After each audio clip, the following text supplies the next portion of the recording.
The Pictish people of ancient Scotland are both intriguing and somewhat unknown. Despite this, there is still plenty we do know about this fascinating people.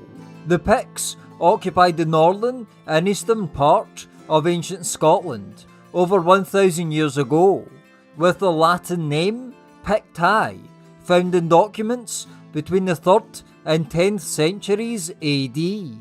They spoke the Pictish language, surprisingly enough, a now extinct language, thought to have been an insular Celtic language, related to the Brittonic language spoken further south by the Britons. Archaeological research has found that the Picts drank wine, practised elaborate metalworking, and were connected to ancient European trading routes after discoveries in Rhynie and Aberdeenshire. Tableware and storage vessels from Gaul in ancient France and Belgium have also been found in Pictland. Archaeologists have also discovered evidence of book production at a Pictish monastery at Port Mahomet. The Picts raised cattle and hunted with dogs and falcons. Meat and milk products are thought to have been a major part of their diet. One of the first references to the Picts in the historical record is in 297 AD, when a Roman writer spoke of the Picts and the Irish, meaning the Scots, attacking Hadrian's wall. It is thought that the Picts are the descendants of the Caledonians, or Caledonii.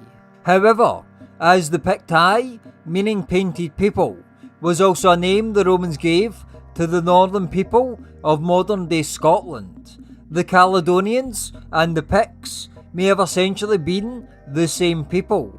The Romans' reference to painted people may refer to the fact that the Picts seem to have a strong tradition of being heavily tattooed.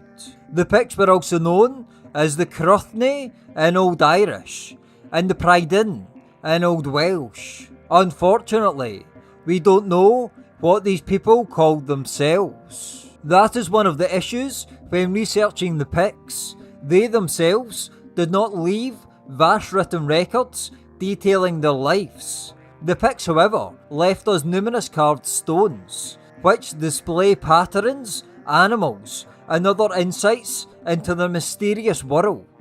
Many Pictish stones were discovered in the village of Aberlemno, Angus, in eastern Scotland, with these stones taking the name of the village. Common symbols used by the Picts include double discs and mirrors. Exactly what these symbols mean is debated.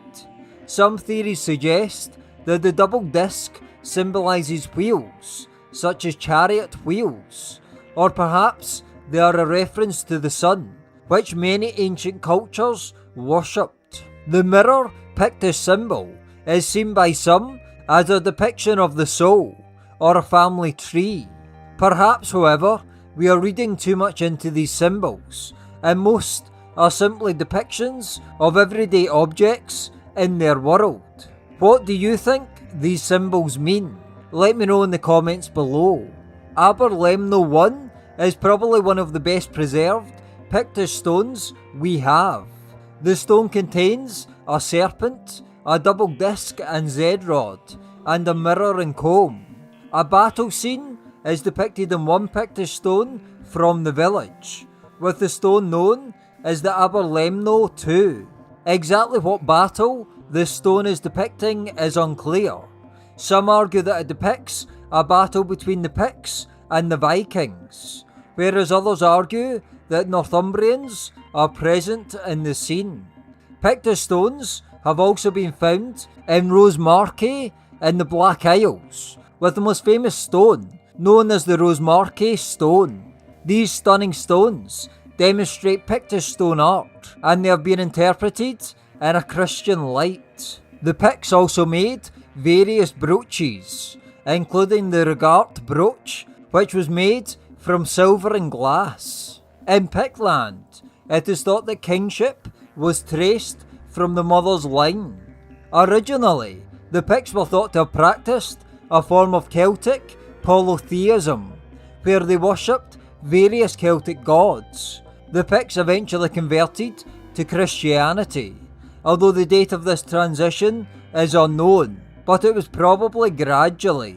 The Picts fought against many peoples during their time, including the Romans and the Angles. In 685, the Pictish king Rhynie won an important battle in Pictish history against the Northumbrians, who were led by his cousin, King Edrith, at the Battle of Dun-Nectane.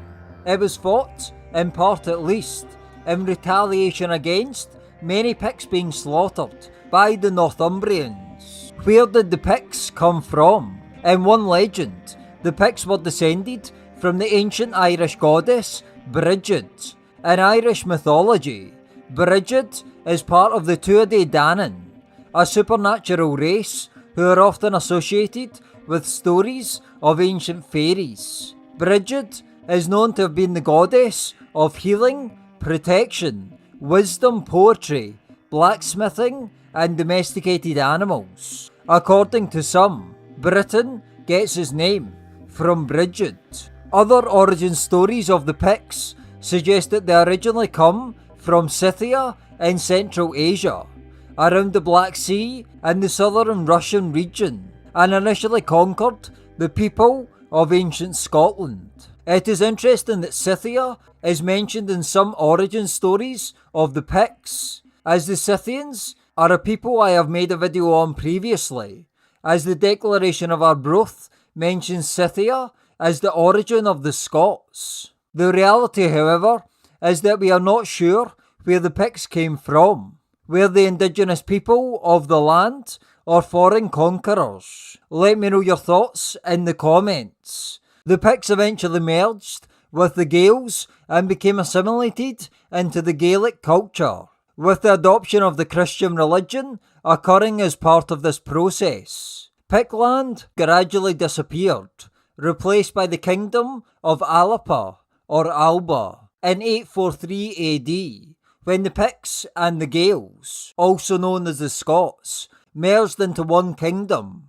Prior to this, Pictish kings controlled the Gaelic kingdom of Dalriada for periods during the 8th century. For instance, the king of the Picts, Angus I, son of Fergus, controlled Dalriada for much of his reign. Exactly how the kingdom of Alba or Alapa was formed is somewhat disputed, with some legends suggesting that many Pictish chiefs were deceitfully slaughtered by Kenneth MacAlpin, the first king of Alapa, and were therefore forced to merge with the Scots. Known as the treachery of Scone, the story goes that Kenneth MacAlpin, the king of the Gaels, also known as the Scots of Dalriada, invited many Pictish nobles to a banquet. As the Pictish nobles ate, trapdoors below their seats were released, revealing pits that were filled with deadly spikes. As the story goes, this episode allowed Kenneth I to conquer the Picts, merging the Gaels, also known as the Scots, and the Picts into the kingdom of Alapa or Alba. The treachery of Scone's story is considered to be historically inaccurate by many, and is probably more legend than history. In reality, the Picts and the Scots probably merged largely because they were stronger together than divided, and they were facing many attacks from Viking raiders. The ancient kingdom of Pictland is often referred to as just that, a unified kingdom of the Picts. However, as the mysteries of the Picts continue to reveal themselves, it appears as though Pictland was actually comprised of 7 different but connected Pictish kingdoms who shared many linguistic and cultural characteristics. The Pictish kingdoms of ancient Scotland were Fib in modern Fife, Cat to the north in Caithness and Sutherland, Ca on the east coast around Aberdeenshire, Serson in the Angus region,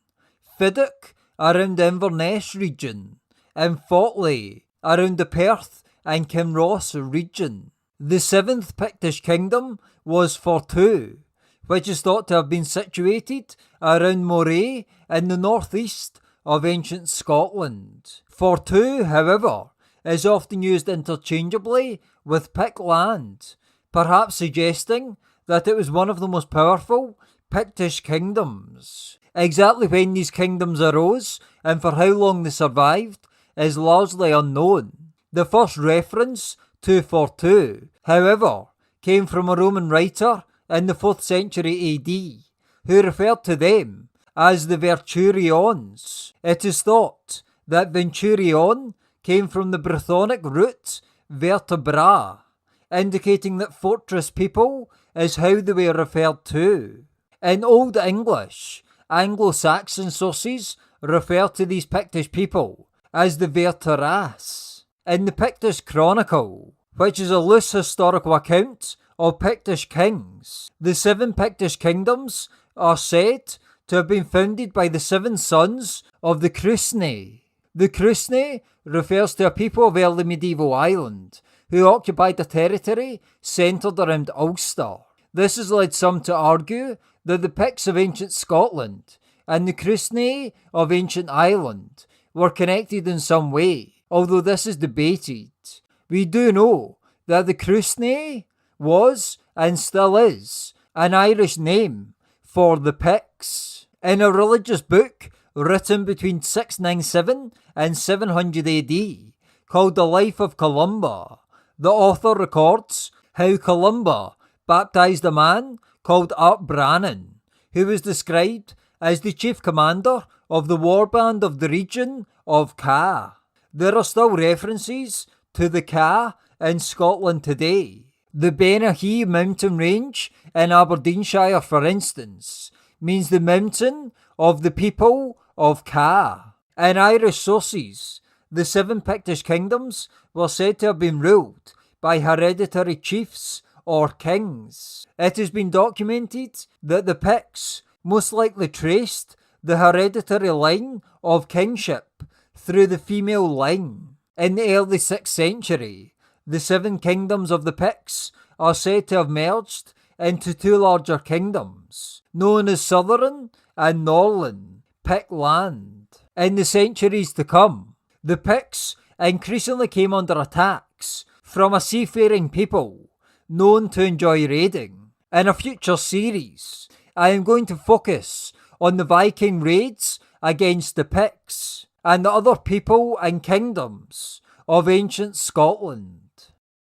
Thanks for watching. Please support this work through buymeacoffee.com and Patreon. All the links are in the description below. Through buymeacoffee.com, you can make small or large one-off donations that help support this work, with there also being an option to make recurring donations every month. Through Patreon, you will gain exclusive access to participate in my bi-monthly Q&A, the ability to vote in exclusive polls, and your name will be included in a special thank you message in each of my videos, all for as little as £1 per month. The link to the Patreon page of Celtic History Decoded is in the description below. Please also remember to subscribe to this channel and hit the bell so that you're notified every time I post a video. And remember to follow Celtic History Decoded on Instagram